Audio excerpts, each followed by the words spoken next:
Hi friends, welcome to Sandhya kitchen. ఇవాళ నేను దొండకాయ పెసరపప్పు చేస్తున్నాను. ముందుగా కుక్కర్ తీసుకోవాలి. కుక్కర్లో అయితే తొందరగా బాయిల్ అవుతుంది దొండకాయ. 3 స్పూన్స్ ఆయిల్ వేయాలి. ఆయిల్ వేసిన తర్వాత జీలకర్ర, ఆవాలు, నెక్స్ట్ ఆనియన్స్ వేసుకోవాలి. 4-5 ఆనియన్స్ తీసుకోవాలి.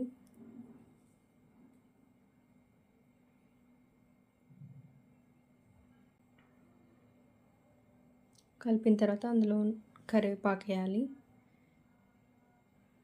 కొంచెం ఫ్రై అయినాక పచ్చిమిర్చి వేసుకోవాలి.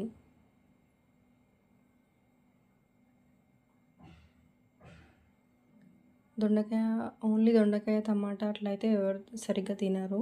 ఫ్రై అయితే మంచిగా తింటారు. పెసరపప్పు వేసి చేస్తే ఇంకా బాగుంటుందని పెసరపప్పు వేస్తున్నాను.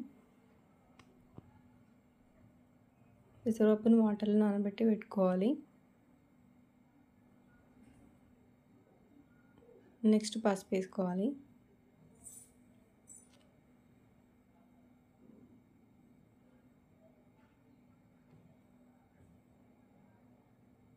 ఇది కూడా మొత్తం కలుపుకోవాలి. ఫ్రై అయింది. నెక్స్ట్ దొండకాయ ఆల్రెడీ నేను కట్ చేసి పెట్టిన కదా, అవి వేసుకోవాలి. ఇది 1/2 kg దొండకాయ.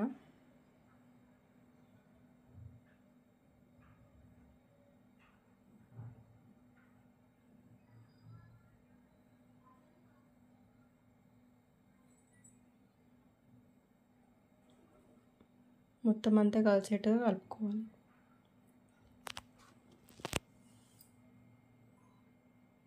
కొద్దిగా ఫ్రై కావాలి 10-15 మినిట్స్. నెక్స్ట్ ఆల్రెడీ చెప్పినాయి కదా, ముందుగా నానబెట్టిన పెసరపప్పు,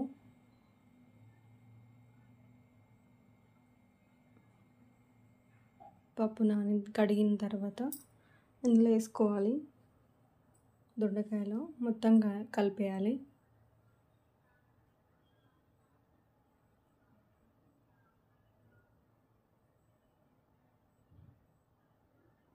దీంట్లోనే ఉప్పు, కారం వేసుకోవాలి. ధనియాల పౌడర్,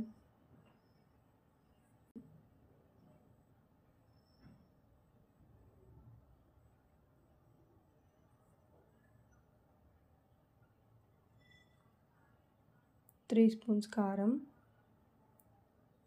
2 స్పూన్స్ సాల్ట్ వేసుకున్నాం. ధనియాల పౌడర్ కూడా వేసిన 1 స్పూన్.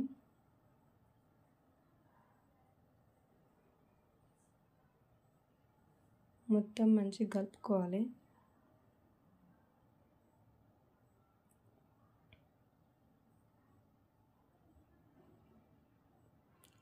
ఒక 10 మినిట్స్ తర్వాత మళ్ళీ వాటర్ పోయాలి. ఒక 2 గ్లాసెస్ వాటర్ పోసి మొత్తం కలిపేసుకొని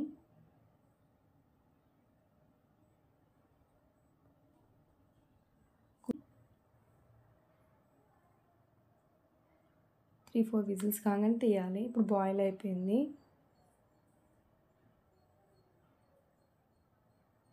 దొండకాయ పెసరపప్పు అనేది రెడీ అయిపోయింది.